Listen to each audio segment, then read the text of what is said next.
chers collègues, nous sommes ravis et honorés de vous accueillir dans cette chaire internationale du Collège de France et d'accueillir en vous un des plus brillants représentants de la linguistique. Je ne précise pas l'école pour ne pas soulever d'ores et déjà de controverses. Je voulais simplement vous souhaiter, à mon nom personnel et au nom de mes collègues, la bienvenue au Collège de France. Et avant que vous commenciez votre discours, votre dissertation, vous offrir pour témoignage de notre gratitude la médaille du Collège de France avec François, notre fondateur, à l'avers. Premier. Oui. Autrement dit, déjà un très vieil homme, et de l'autre côté, l'entrée du collège sous une forme qui n'est pas, au moment où la gravure a été faite, sous une forme qui n'était pas dévastée. Enfin, nous espérons que... On va rester avec eux. Merci infiniment. Merci infiniment, mon cher collègue. Il ne nous est donné à deviner comment nos propos vont résonner. Ça, c'est une traduction très maladroite que j'ai faite il y a 15 minutes de quelques lignes d'un grand poète russe, Tyutchev, mon poète préféré, et d'ailleurs mes lignes préférées. On ne sait jamais comment nos propos vont résonner. Pourquoi je dis ça? Parce qu'il y a à peu près, je peux me tromper de quelques mois, il y a à peu près 30 ans, au mois de janvier, sous la neige de Moscou, j'ai prononcé, en croyant que je plaisantais, les premières phrases et on a fait les premières ébauches, les premières formules, on a utilisé les premiers exemples de ce qui est devenu les modèles sans texte, ce que j'ai écrit ici.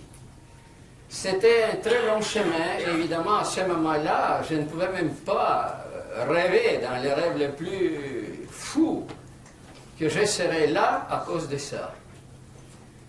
Dans un sens, c'est un plaisir, vous le comprenez, il ne faut pas que je le dise, mais c'est très difficile parce que aussi c'est une très grande responsabilité. Juste quelques mots de M. Miquel, et donc je dois être brillant, je dois me dépasser. Et comment le faire quand je ne sais pas exactement ce qui vous intéresse et je ne suis pas certain que je puisse faire quelque chose de sérieux en 45 minutes que j'aime. Donc, j'ai décidé de faire la chose... Permettez-moi de vous dire que vous avez la situation très évidente de tout professeur au Collège de France. On peut parler autant qu'on veut. Non, on ne sait pas toujours à qui on s'adresse. Le problème, c'est que je dois toucher... avant tout, quand même, je voulais dire que je suis rempli d'une gratitude incroyable envers, tout d'abord, la personne grâce à qui cette avalanche qui m'a amené ici à commencer, c'est M. Zimb. Et si je commence à énumérer tous les amis et participants de cette randonnée que j'ai entreprise il y a 30 ans, et même juste la partie française de cette équipe, bon, je remplirai mon heure juste d'une énumération de noms. Donc, qu'il me soit permis de passer au boulot directement. J'ai décidé que ce que je ferai aujourd'hui, ce soir, ça sera une ébauche approximative, mais quand même assez précise, de ce que je ferai dans mes cours. Ça, c'est pour donner à ceux qui en sont intéressés quelques idées, qu'est-ce qu'ils peuvent attendre à entendre.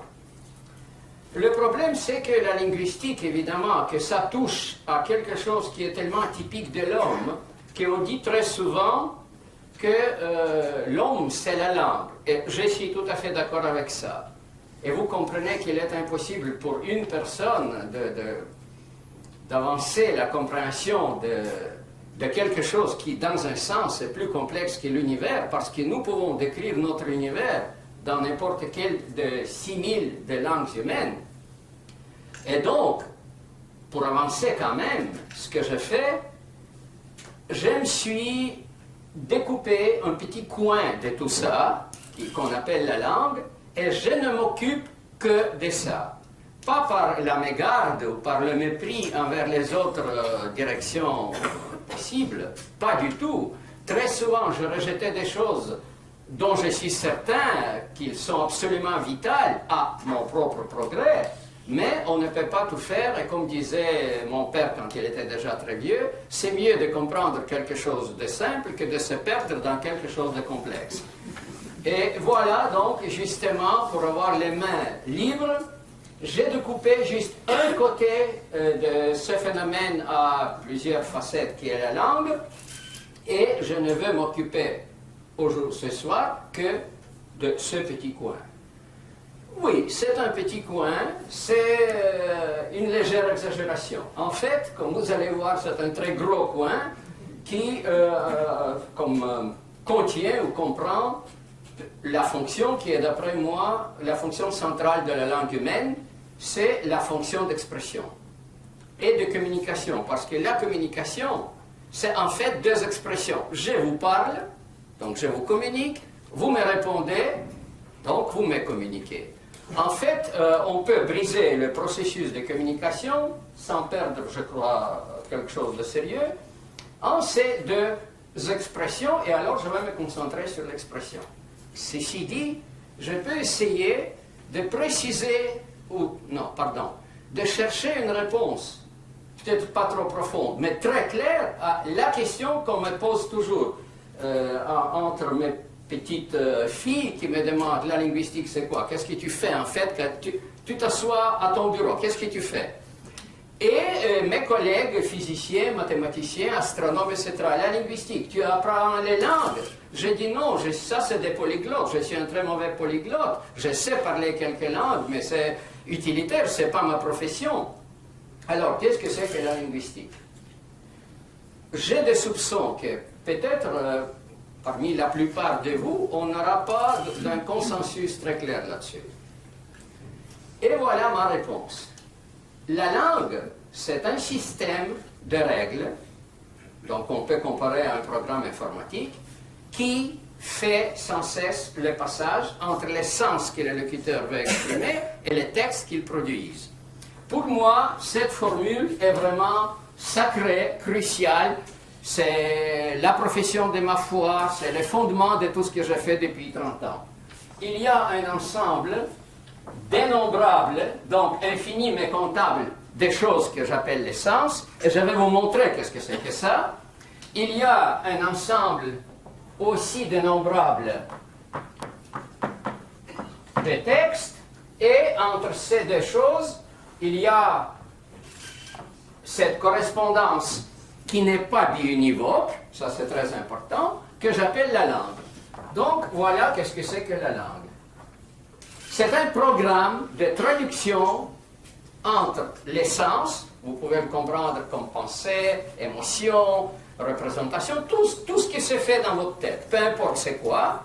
Donc c'est un programme de traduction entre ce n'importe quoi et les textes, normalement construits de phonèmes, de sons appropriés ou typiques de chaque langue particulière. Voilà. Comme vous voyez, le nom de la chose que je propose, modèle sens texte, découle exactement de ce postulat qui est tellement important pour moi. Cette correspondance, donc cette flèche double à deux têtes, un système de règles, justement pour que vous ayez comme une mesure des choses immédiatement, je dois dire que le nombre de règles qui constituent cette correspondance est au-dessus d'1 million. Et je suis responsable des chiffres que je lâche. Je peux démontrer pourquoi je dis millions et pas milliards ou 1000. Donc, le travail des linguistes, et chaque règle, ce n'est pas quelque chose de très simple. Je vous montrerai peut-être une règle, et ça peut prendre 30 minutes seulement pour expliquer c'est quoi. Et donc, le travail des linguistes qui doivent décrire au moins une langue est absolument énorme. Je crois que c'est un défi que, avant ça, on n'a jamais vu. Parce que, comme j'ai déjà dit, la langue, c'est nous c'est la pensée, la psyché et tout, et décomposer tout ça en des éléments minimes, que j'appelle entre guillemets des atomes du sens, c'est un problème qui est tout à fait commesurable avec les problèmes de la physique nucléaire ou corpusculaire, par exemple, ou peut-être même plus complexe. Donc nous le faisons pire, ça c'est vrai, nous sommes juste au début de notre voyage. Si donc la langue c'est ça, 1 million de règles, de structures très complexes, encodé où? Pas ici, c'est seulement dans la tête, c'est seulement dans le cerveau des locuteurs, ces millions de règles. Et les règles, comme telles, ne sont pas observables pour des linguistes. Elles ont une nature matérielle, électrique, chimique, électronique, je ne sais pas exactement. Elle est neurospécialiste et c'est bon. Le premier qui a fait un progrès énorme là-dedans, c'était un Français, Broca, vous connaissez le nom. Mais ça, c'est une autre histoire. Ça veut dire que les gens cherchent le substrat matériel neurologique de notre capacité de langage. C'est parfait, il faut le faire, mais comme je dis, je me détache de ça. Même si c'est vraiment une tendance ou une direction d'étude très prometteuse et très importante. Je suis linguiste, je ne peux pas ouvrir les crânes des gens vivants ou qui viennent de mourir, etc., pour étudier leur cerveau, etc. Ça, c'est une autre direction de recherche. Je peux étudier ce qui se passe dans ma tête. Par exemple, maintenant, quand je parle, le français n'est pas ma langue maternelle, donc je prononce chaque mot avec beaucoup d'efforts consciencieux et j'observe ce que je passe dans ma tête. Évidemment, ce n'est peut-être pas vrai, c'est mon idée de ce qui se passe dans ma tête, pas plus que ça. Peu importe, c'est ça ce que je vais modéliser. Et aussi, je peux observer ce que vous faites quand vous me répondez, quand vous me corrigez, quand vous dites non, c'est mieux de dire comme ça ou d'une autre façon. Donc, pour moi, la seule façon de décrire une langue, c'est d'en construire un modèle fonctionnel. En regardant comment les gens font pour dire ce qu'ils disent, j'essaie de construire un programme informatique d'une structure particulière qui puisse faire la même chose à peu près dans les mêmes délais temporels que les locuteurs natifs. Et ce modèle, s'il fonctionne bien, pour le moment, je ne peux pas me vanter et dire voilà 3 modèles que je peux vous montrer. Il n'y a que de petits morceaux de modèles futurs. C'est extrêmement compliqué. Il y a tellement d'obstacles à franchir qu'évidemment, ma vie n'a déjà suffi. Et ce qui me reste ne suffira pas pour vraiment l'avoir fait complètement. Mais quelques morceaux qu'on peut démontrer et observer existent. Et ça me rend tout à fait optimiste. Bon, donc le modèle sens-texte, c'est un système formel de règles, comme métaphore, programme informatique, qui fait la traduction entre les sens et le texte. Et donc, ce que je ferai, je vous montrerai un exemple de sens, un exemple de texte et quelques exemples de correspondance. Ça prendra peut-être la moitié de ma leçon, après quoi je vous montrerai, ça sera quand même assez général. Si j'ai encore le temps, je dois terminer à 19h, je vous montrerai une chose très particulière, assez technique, mais la description des collocations en français. Vous savez très bien, ça c'est les écoliers français, on était toujours terrorisés parce que les Français sont très sensibles à la bonne collocation lexicale. Peut-être même plus que d'autres langues à cause de la littérature et tout ça. Et donc, c'était toujours un problème. Bon, j'ai une solution très simple de ce problème qui existe depuis au moins 400 ans et je vais ébaucher cette solution. Donc, en fait, je vais procéder en 2 temps, si vous voulez, 2 chapitres. Le premier, c'est une ébauche du modèle. Le deuxième, c'est une ébauche de ce que j'appelle les fonctions lexicales ou une technique de description des collocations lexicales en français. Le premier chapitre, le modèle sens-texte, doit être divisé en combien de parties? Voilà une colle pour commencer.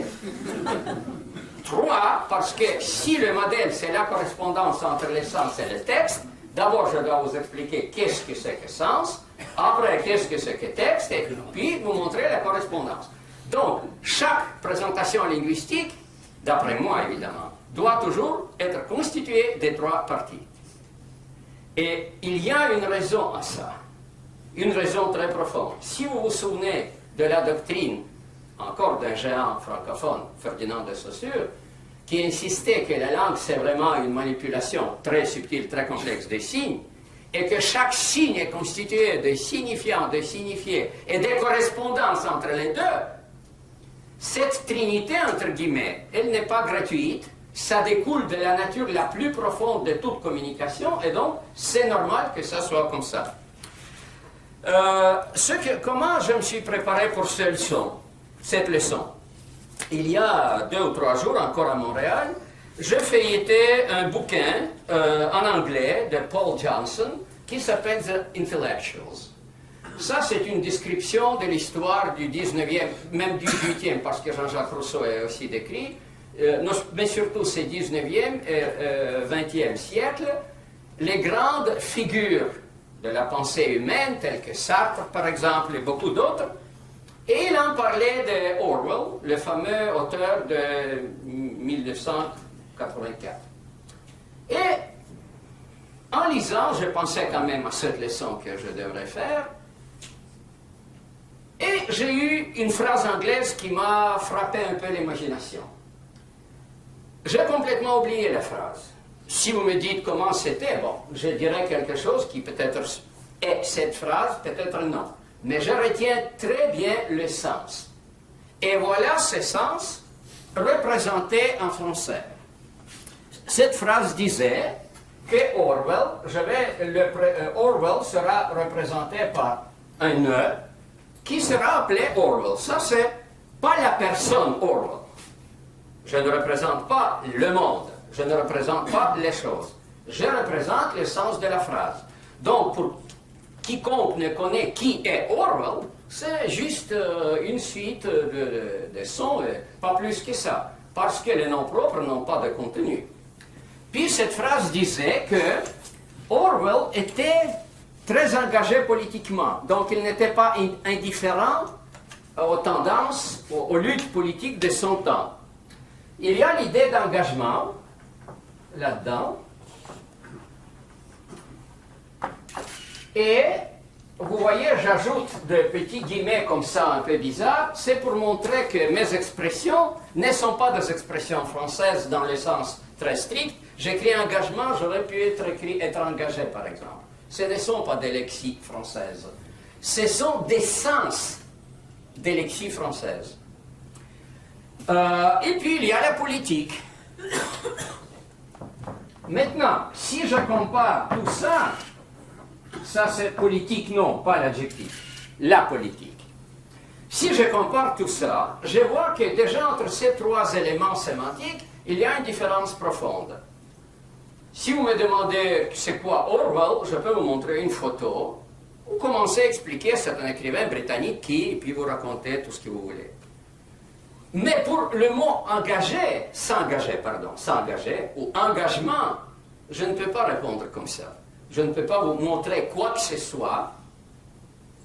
Et si vous voulez que je vous explique, comment je peux vous expliquer qu'est-ce que ça veut dire être engagé?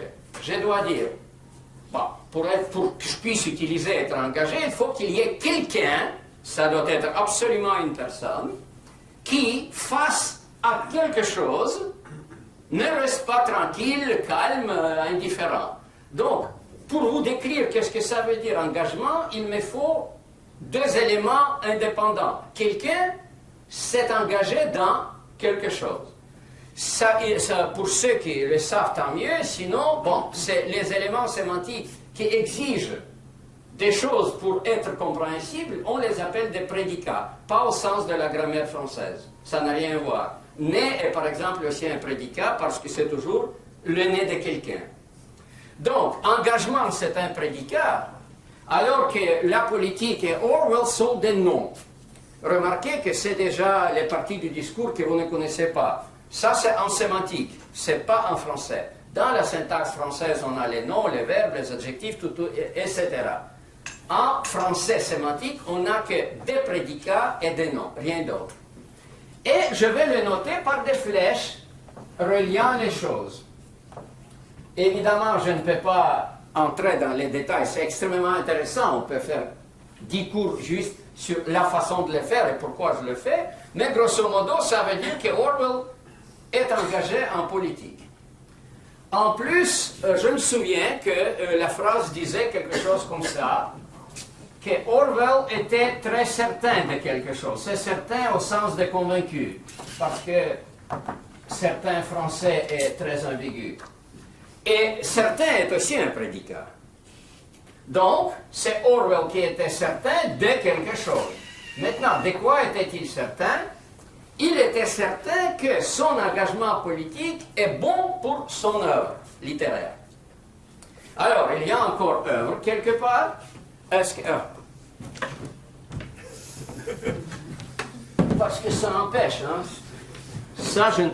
non, ça va comme ça. Vous pouvez faire s'effondrer le tableau. Ah, Le tableau. Non, non, pas là. L'autre bas. Oui, c'est là. ah d'accord. Ah, ça, c'est une bonne idée. À part ça... je ne suis pas assez grand. Ah, je vais monter sur la table cette fois. Donc, il y a œuvre. Et c'est œuvre de qui? Bah, de Orwell. Maintenant, Orwell était certain que son engagement politique est bon pour son œuvre. Donc, le fait qu'il s'est engagé rend son œuvre meilleure, améliore son œuvre. Qu'est-ce que ça veut dire? Ça veut dire que son engagement politique cause, ou est la cause de, son engagement politique cause quelque chose. Qu'est-ce qu'il cause? Il cause que l'œuvre de devenir, son œuvre devient meilleure. Bon, je ne vais pas en plus. Il faut, évidemment, ce n'est pas du français. Si je le lis comme ça, ah, il est certain que c'est vrai. Donc, il est certain de ça. Voilà. Si je lis cette toile d'araignée à haute voix, c'est quelque chose, Orwell était certain que son engagement politique améliorait son œuvre. Quelque chose comme ça. C'est pas du français, en fait. Mais c'est tout à fait compréhensible. Le sens est là. Et même, il n'y a pas d'erreur grammaticale. Évidemment, tout le monde me dira, mais on ne parle pas comme ça. Vrai, on ne parle pas comme ça. On pense comme ça. C'est ça ce qui se passe dans vos têtes quand vous parlez français. Vous me dites, bon, maintenant, je demandais à quelqu'un qui est un francophone et écrit très bien, de m'écrire ça en français, et voilà ce qu'il a écrit. Orwell n'a pas de doute quant à l'effet positif de son engagement politique sur la qualité de ses œuvres. Mais remarquez, c'est ça ce que ça veut dire. C'est une très belle phrase, tout à fait normale, mais pourtant, elle dit justement ça, rien d'autre. Maintenant, en fait, une autre chose très intéressante et importante pour moi est que ce n'est pas la seule façon de le dire. J'ai essayé de jouer un peu avec ça. Moi-même, j'ai fait d'autres phrases, puis je les ai fait corriger par des francophones, et voilà ce que j'ai obtenu. Donc ça, vous avez entendu, autre chose. Être politiquement engagé permet à Orwell d'élever le niveau de ses œuvres. Il en est tout à fait convaincu. Orwell est certain que son engagement politique influence positivement son œuvre, en améliorant la qualité. L'engagement politique améliore beaucoup ses œuvres. Orwell en est tout à fait convaincu.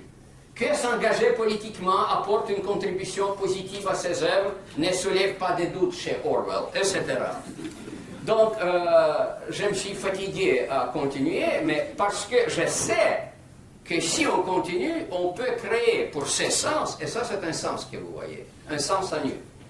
On peut créer pour ces sens à peu près une dizaine de millions de paraphrases en français qui seront toutes acceptables, peut-être pas toutes dans le même contexte, il y aura des nuances évidemment, mais toutes seront des phrases françaises tout à fait grammaticales, et ce n'est pas l'histoire de M. Jourdain qui disait « Vos beaux yeux, chère marquise », parce qu'il jouait juste avec la permutation des mots. Non, parmi deux phrases de cette liste énorme, n'oubliez pas 10 millions, 10 millions c'est difficile de s'imaginer, parmi chaque deux phrases de cette liste, il y aura au moins une différence lexicale, donc un autre mot, ou une différence grammaticale, donc une autre construction. L'ordre des mots n'est pas pris en considération. Avec ça, on aura 10 milliards et pas 10 millions. Et qu'est-ce que ça veut dire au juste? Je crois que c'est ça ce qui se passe dans la tête de l'écriteur. l'essence de ce que vous voulez dire vous vienne sous cette forme. Vous utilisez pour penser, mais ce n'est pas la pensée contrôlée, ce n'est pas quand vous réfléchissez à haute voix, là vous le faites en français. Mais justement, ce qui arrive spontanément, vous pensez un mot français, et pas même un mot, en des sens des mots français. Plus la syntaxe que vous voyez ici, ça c'est la syntaxe du calcul des prédicats. Je ne peux pas expliquer c'est quoi, c'est un formalisme mathématique très banal et connu des spécialistes. Donc c'est comme ça que la pensée linguistique ou langagière plutôt humaine se fait. Donc mon premier chapitre est terminé. Voilà qu'est-ce que c'est que l'essence. Du coup, je termine mon deuxième chapitre, je vous ai lu une dizaine de phrases, ça ce sont les textes. Maintenant, comment faire, troisième chapitre, comment faire le pont entre les deux. La chose très intéressante est que, justement, notez que si un sens comme ça, c'est un sens banal et très simple, a 10 millions d'expressions, et ça c'est au moins, quand la leçon sera publiée, je donne des références là où je fais des calculs exacts, et pour certaines phrases ou pour certains sens, plutôt j'ai arrivé à 50 milliards de paraphrases. Ça fait que le passage direct entre un sens donné et tous les textes qui lui correspondent n'est pas possible. C'est trop compliqué. Il faut briser ce passage en des étapes. Comment le faire? Bon, il suffit d'observer comment nous parlons. Nous parlons par phrase. Ça veut dire qu'en tant qu'étranger, mon problème, c'est construire une phrase française. Si je suis capable de construire de belles phrases, l'enchaînement des phrases, ça c'est aussi tout un problème qui n'est pas du tout simple. Mais ce n'est pas un problème de l'étranger. C'est le problème de la logique. La langue y est pour peu de choses. Mais à l'intérieur de la phrase, c'est là où la langue joue à 100%. Donc, il faut que mes textes soit obtenu par phrase. Et ce qui se fait dans la phrase, je vais appeler tout ça syntaxe, comme tout le monde a toujours fait.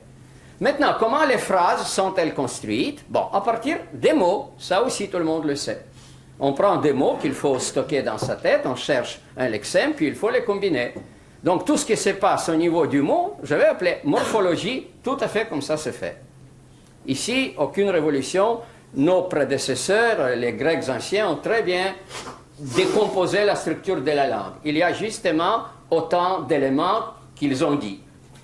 Et ça veut dire que je procéderai par les représentations suivantes. Ce que vous avez vu au tableau, c'était une représentation sémantique.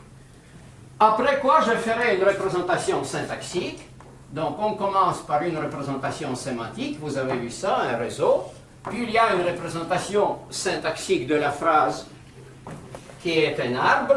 Encore, je ne peux pas expliquer pourquoi ça se fait comme ça. Puis, il y a une représentation morphologique où chaque mot est représenté.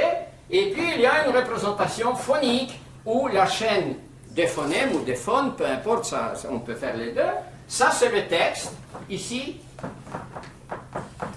Et ça, c'est le sens, ici. Et donc, le modèle sens-texte doit marcher comme ça. Vous commencez par un sens et vous aboutissez à une chaîne de phonèmes dûment prosodémisés. Et donc, chaque élément, il y a un élément ici, ça c'est le modèle, qui sera appelé très clairement sémantique. Puis il y aura un autre élément ici qui sera appelé syntaxe. Et le dernier élément ici qu'on appellera morphologie plus phonologie. Morphologie plus phonologie. Ça va ensemble. Je ne peux pas... C'est très intéressant. Pourquoi ça va ensemble? Mais ça prendrait trop de temps. Et alors, le modèle, donc, doit être constitué de ces 4 composantes, ou modules, et chaque module a ses règles. Comme notre temps est limité, je vous montrerai juste une seule règle du module qui est le moins étudié et donc le moins connu des spécialistes est quand même le plus intéressant. C'est le module sémantique. Donc, la seule chose que je dois ajouter à ça, que la représentation syntaxique d'une phrase, c'est un arbre, donc, ce qui veut dire un objet bidimensionnel. Le réseau est un objet à n dimensions. C'est que les sens ne sont pas ordonnés dans notre tête. La pensée n'est pas linéaire. Elle progresse dans le temps. Vous développez ce que vous pensez, c'est vrai. Mais je ne m'occupe pas de ça, parce que ça, c'est la progression thématique du texte, donc la progression des phrases. Quand vous saisissez, je ne sais pas, un tableau devant vous, un accident ou quelque chose que vous voyez, ou que vous pensez à quelque chose qui vous regarde, vos sens, avant que vous commenciez à parler une langue donnée, ne sont pas ordonnés. Alors que, grâce, ou peut-être dû au fait que nous n'avons qu'une seule bouche, un seul tract qui nous permet de parler, nous parlons linéairement. Un son après l'autre. Nous ne pouvons pas faire une symphonie. Et ça, la linéarité de la langue a tout déterminé. Bon, ce n'est pas ma découverte, c'est encore un grand Français, Lucien Ténière, qui a dit que justement la langue, c'est comment on appelle ça, roller, le truc qui fait l'asphalte dans les rues. Rouleau, c'est ça, rouleau compresseur, qui passe à travers la pensée non linéaire et en l'écrasant dans ce sens, on obtient les phrases. Bon, donc, j'écrirai pour vous montrer comment ça se fait. Je vous montrerai l'arbre d'une des phrases qu'on peut obtenir à partir de ces sens. Voilà la phrase. Avoir.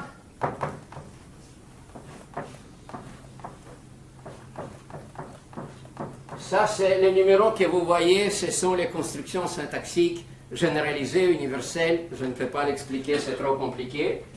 Mais ça veut dire, ça c'est intuitivement plus ou moins clair.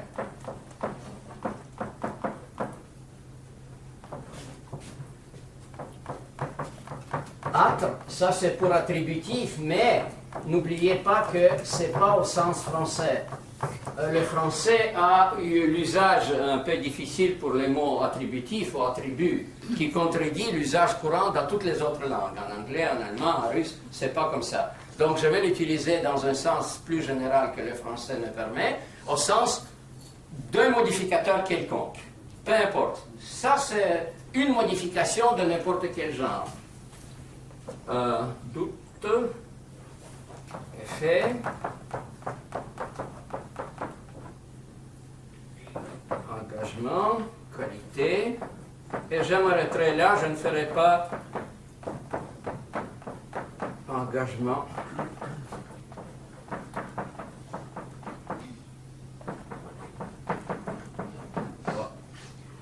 Voilà, bon, si ça c'est déjà, ça a l'air beaucoup plus français que ce que je fais avant. Si vous le lisez, Orwell n'a pas, bon, il faut ajouter deux doutes, ici il faut ajouter quant à, qui n'est pas représenté ici parce que ça c'est la structure profonde, et quant à, c'est un régime automatique que vous apprenez par cœur, doute, quant à, douter que, etc.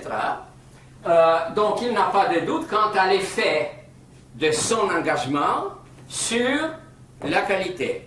Comme vous voyez, les prépositions ne sont pas représentées non plus parce que c'est la technique que la syntaxe française utilise. Ce n'est pas lié au sens. Ce sont des servitudes grammaticales automatiques. Mais, bon, on peut le développer, pardon, il faut mettre ici 2. Vous pouvez même deviner facilement, ça suffit juste de vous souvenir de ce qu'on vous a appris à l'école, que mes 2, ce sont les compléments. Et 1 représente grosso modo ce qu'on appelle le sujet. Oui, c'est ça. C'est un peu plus sophistiqué que ça, mais l'idée est justement comme ça. Donc ça, c'est ce que vous voyez ici, de façon très abrégée, simplifiée, et même, je dirais en anglais, simplistic. Mais ça, ce n'est pas autre chose que la représentation syntaxique profonde de la même phrase que vous avez entendue au début. Maintenant, comment faire le passage entre la toile d'araignée qu'on a vue et ça. Bon, ce sont les règles. Non, je vais garder ça parce que ça sera très utile. Je vais le faire de l'autre côté. Voilà une jolie règle. Si j'écris ici, ça c'est très clair. Oui, ça c'est. Donc voilà une règle sémantique. Si un x cause que quelque chose devenir, maintenant qui devient un y, devient z. Donc, si vous vous souvenez, malheureusement, j'aurais dû préparer les handouts, etc., c'est pas possible pour une leçon comme ça, mais vous vous souvenez dans le schéma, dans le réseau, on voyait une partie où vous avez vu causer que quelque chose devient meilleur. Voilà. Donc, quand quelque chose cause que quelque chose devient quelque chose, pas nécessairement meilleur, peut-être pire, bon, on peut dire en français effet. Et donc, je peux mettre une correspondance avec une lexie bien française, effet. C'est pas toutes les langues qui ont des mots comme ça pour dire ça. Ça, c'est typiquement français, c'est un des sens, une acception lexicographique de la lexie effet. Et si vous voyez que quelque chose cause que quelque chose change son état, vous pouvez dire l'effet. C'est ça ce que le mot effet veut dire. Ce n'est pas encore assez. Parce que si vous prenez ce morceau d'éléments, je me permettrai de dire atomiques, du sens que je vous ai montré, et si vous les réunissez dans un petit faisceau, comme ça, ce faisceau, une molécule, s'appelle en français effet. Mais ce truc a des valences qui protrudent dans tous les sens.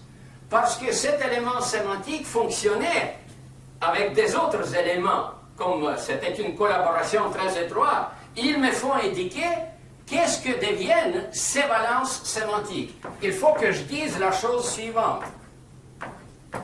Le mot français effet aura nécessairement 3 compléments. Son premier complément sera le lexème qui correspond à x, L de x. Donc, l'effet de quelque chose. Quel est l'effet de cet acide sur la protection de la table? Bon, l'acide agit sur, change l'état. Maintenant, la chose qui devient, ça sera l'effet sur. Ça sera ça. Et maintenant, quel effet? Positif, négatif, néfaste, destructeur, etc. Ça sera ça. Et avec des règles, évidemment, c'est une ébauche extrêmement grossière. Ça ne représente même pas 10% de ce qu'il faut dire pour que cette règle fonctionne. Mais l'idée est là. Avec des règles comme ça, évidemment, si elles sont bien accordées, vous pouvez passer entre un réseau sémantique et un arbre syntaxique. Juste en remplaçant des faisceaux ou de regroupements d'éléments sémantiques par les lexies françaises, anglaises ou papou, peu importe. N'importe quelle langue est susceptible de telle description. Il n'y a rien de spécifiquement français là-dedans, sauf une seule chose, mais très importante, c'est le lexique. C'est là où les langues sont quand même assez différentes. Il y a beaucoup de mots qui n'existent presque pas en français, justement pour vous amuser, le français n'a pas de mot pour cheap. Ça n'existe pas. C'est bizarre. Tout le monde comprend qu'est-ce que ça veut dire, mais chaque fois, quand on veut le dire, on dit « Ah, ça c'est cheap ». Parce qu'il y a une lacune lexicale absolument inexplicable. Et ça, on peut citer des centaines dans toutes les langues.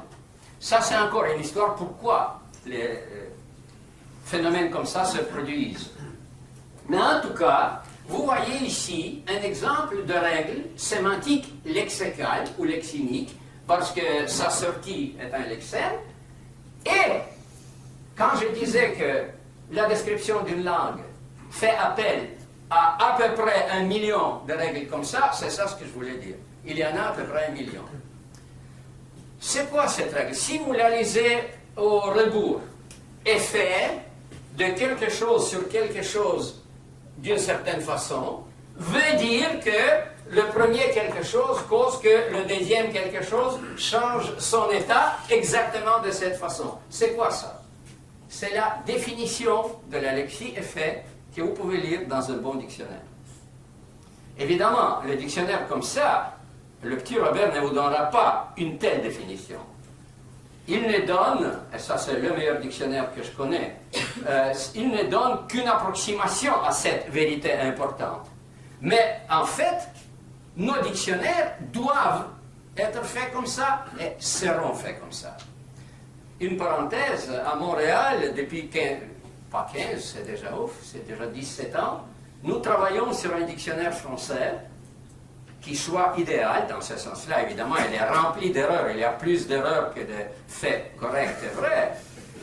Non, mais justement, les erreurs me confondent très peu. Je ne peux pas prétendre à faire un dictionnaire français sans erreurs, c'est ridicule. Mais il est logiquement impeccable, ce qui est pour moi plus important, parce que je crois que les erreurs de faits sont plus facilement corrigibles que les erreurs de logique et la confusion. Pourvu que la grille soit impeccable, une dizaine de locuteurs français, de rédacteurs qui maîtrisent leur langue vont me corriger les erreurs, ça prend du temps et un effort qui n'est pas même trop difficile. Donc, on essaie de faire ce dictionnaire, il s'appelle le dictionnaire explicatif et combinatoire, l'abréviation DEC, qui est connue parmi nous. Bon, dans mes cours, je vais vous montrer les volumes déjà publiés, on va vraiment décortiquer comment ça se fait, pourquoi ça se fait, et un de mes plans, ou plutôt une des facettes de ma joie d'être ici, c'est d'essayer de séduire surtout des jeunes à travailler là-dessus. Il est ridicule qu'un tas de Russes qui parlent français à peine fassent un dictionnaire idéal du français à Montréal. C'est tellement ridicule, mais comme on dit, on ne peut pas faire de meilleures plaisanteries que la vie en fait. Justement, c'est ridicule, mais c'est comme ça. J'aurais dû faire ça en russe, évidemment, ça serait mieux pour tout le monde. Mais on m'a privé de cette possibilité. Donc, cette règle est, en fait, le début d'un article de dictionnaire de type tout à fait nouveau. Pas tout à fait, quand je dis tout à fait, ça il faut comprendre comme grano salis. C'est pas tout à fait nouveau, c'est très nouveau, mais quand même, j'ai essayé en tout cas d'utiliser, de réutiliser, de récupérer tout ce qu'on trouvait dans la lexicographie française ou anglaise, qui sont les deux meilleurs au monde. Et même, je ne laissais pas tomber, par exemple, la lexicographie japonaise, parce qu'il y a un dictionnaire japonais, anglais-japonais, absolument époustouflant. Ça m'étonne. Comment? C'est le seul qui est, c'est Kinkusha Big Dictionary. Le seul, parce que les autres sont bons ou mauvais, mais normaux, comme tous les dictionnaires au monde. Mais celui-ci est très spécial.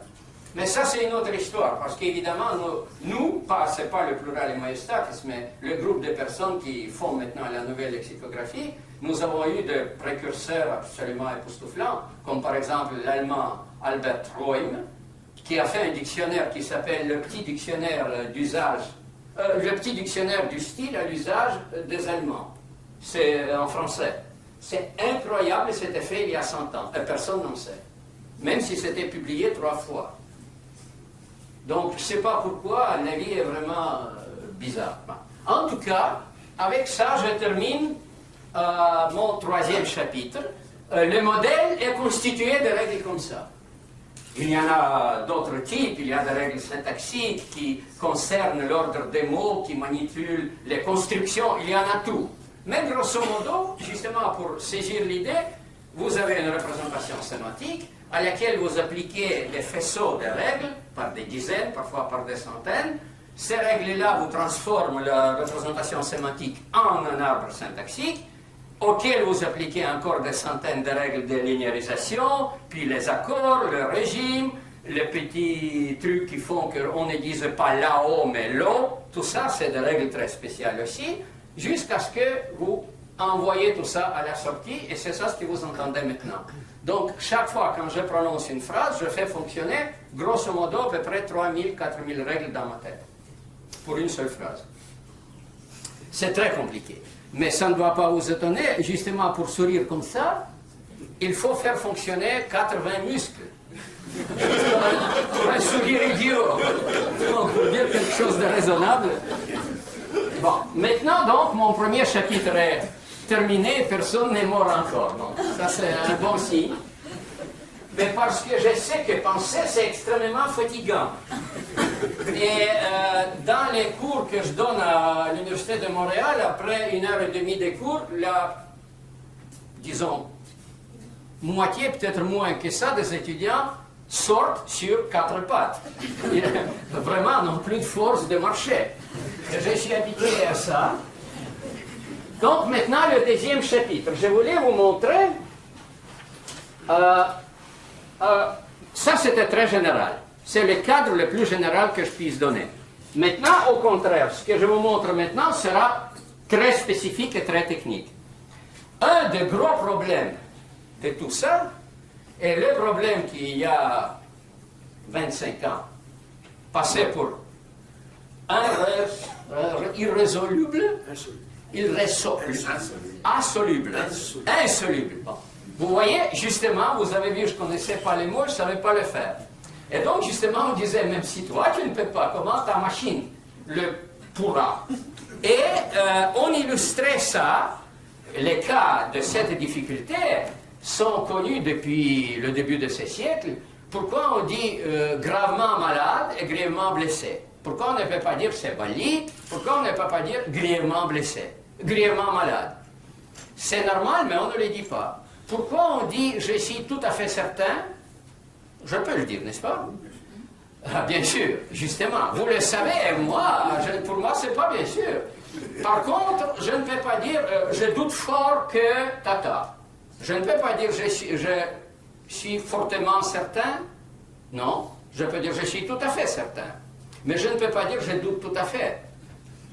Même remarquez que quand quelqu'un dit « j'en doute, tata », l'autre peut dire « tout à fait, tout à fait ». Mais ça, c'est dans un autre sens. En fait, on ne peut pas combiner « tout à fait » avec « douter ». Et pourquoi pas? Tout à fait, ça veut dire « je doute complètement », ça veut dire aucune confiance, aucune foi. On ne peut pas le dire. Pourquoi on peut dire « je suis très fatigué », mais on ne peut pas dire « je suis très reposé ». Mais on dit, il faut dire je suis bien reposé. On dit par exemple, il est très très connu, mais on peut aussi dire il est très très riche, évidemment. Mais on peut dire il est fabuleusement riche, et pourtant on ne peut pas dire en français il est fabuleusement connu. Si je le dis, vous me comprendrez, peut-être vous serez trop paresseux pour me corriger, parce que c'est tellement clair ce que je veux dire. Bon. L'étranger peut, mais si c'est votre enfant qui parle comme ça, vous allez le corriger, c'est pas correct en français. Qu'est-ce que je fais maintenant? Je donne ma leçon ou je la présente, qu'est-ce que je fais? Peut-être les deux. Encore, en russe, si je parlais russe, je vais dire, il était en train de lire sa leçon quand? Ça s'appelle lire la leçon, même si je ne lis rien. Mais en russe, vous ne pouvez pas donner, ni faire, ni présenter. On lit, c'est comme vorlesen en allemand, justement. Etc., etc. Et la plupart des grands linguistes, des linguistes pensants, comme Jespersen par exemple, les maîtres de mes maîtres, disaient ça restera toujours sans aucune systématicité, c'est capricieux, il n'y a aucune explication, on apprend chaque cas par cas et voilà. C'est connu comme colocation, et depuis le début de ce siècle jusqu'à nos jours, on pense que il faut juste apprendre chaque cas séparément, et si tu as de la chance, tu les apprends plus ou moins tous. Voilà ce que je dis à ça. Vous savez combien de colocations on a en français? Je vous dirai. Un mot, en moyenne, ce n'est pas tous les mots qui sont comme ça, mais grosso modo, a 53 colocations possibles. 53, c'est un chiffre très important. C'est presque comme le nombre d'Avogadro, quelque chose comme ça. Non, pour la langue, c'est comme ça. J'expliquerai tout. Donc, un lexème moyen a 53 colocations, et comme j'ai dit, il y a à peu près 1 million de lexèmes. Donc, la simple multiplication vous démontre que le nombre de colocations d'une langue dépasse des dizaines de millions. Ça exclut l'apprentissage par un appreneur, comment on dit ça, adulte. On peut maîtriser la phonétique, on peut maîtriser la grammaire, On peut même maîtriser le lexique, mais pas la colocation. Il y en a trop. Pourtant, ça c'est de la mauvaise nouvelle. Comme je commence par ça pour vous laisser vraiment sur la bonne bouche après.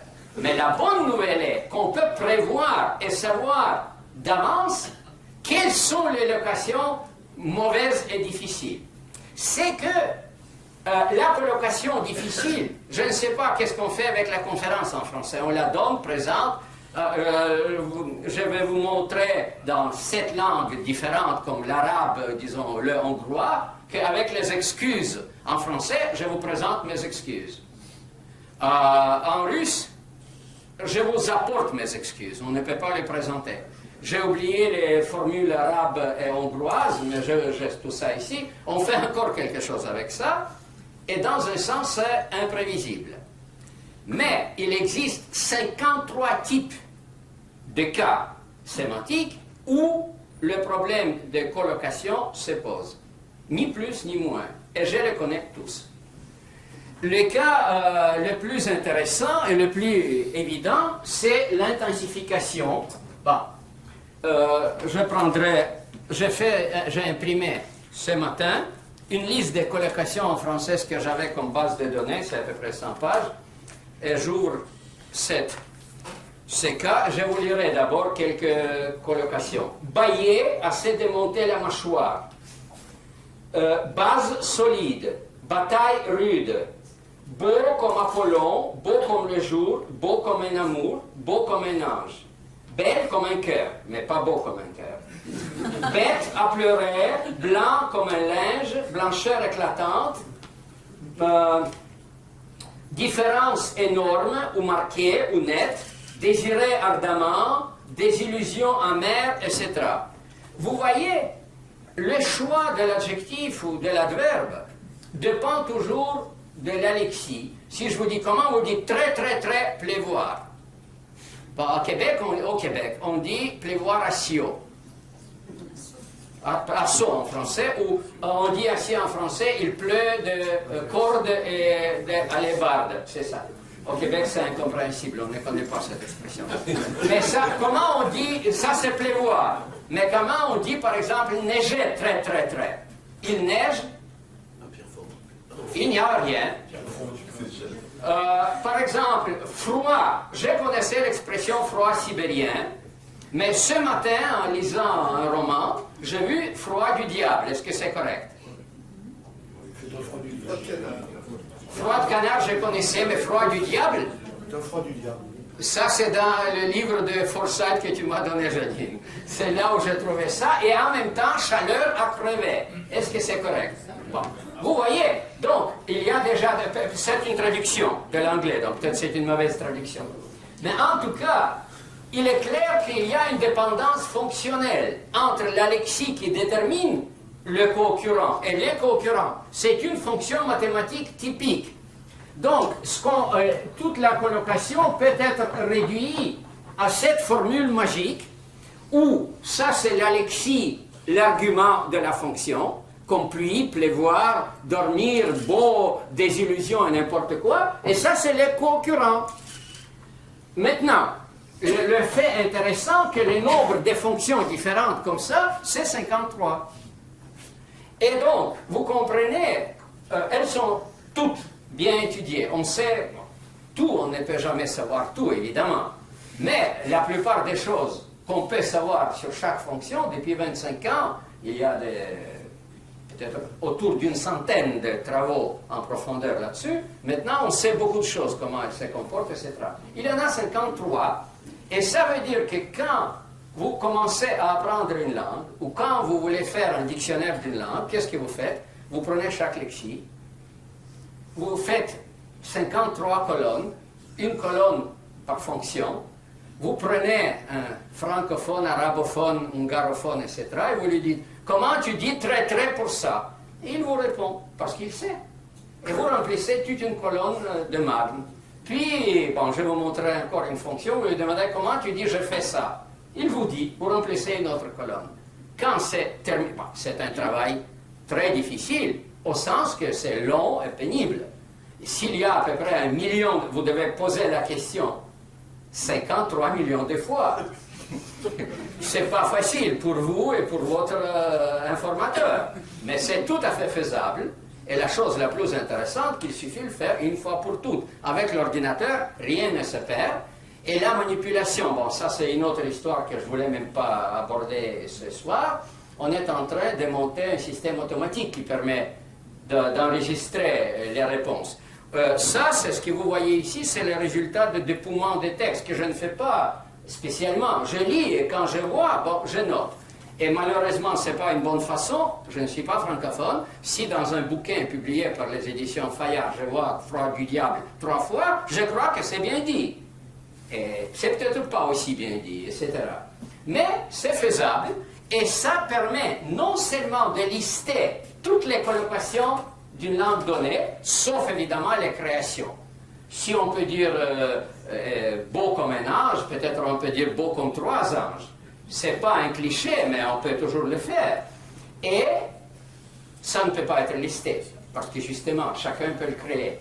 Mais pour la création de ce type, on peut écrire des règles qui permettent des créations analogiques. Et ça, c'est toute une autre histoire. Voilà, je suis arrivé à la fin de mes propos, à la minute. Merci, monsieur le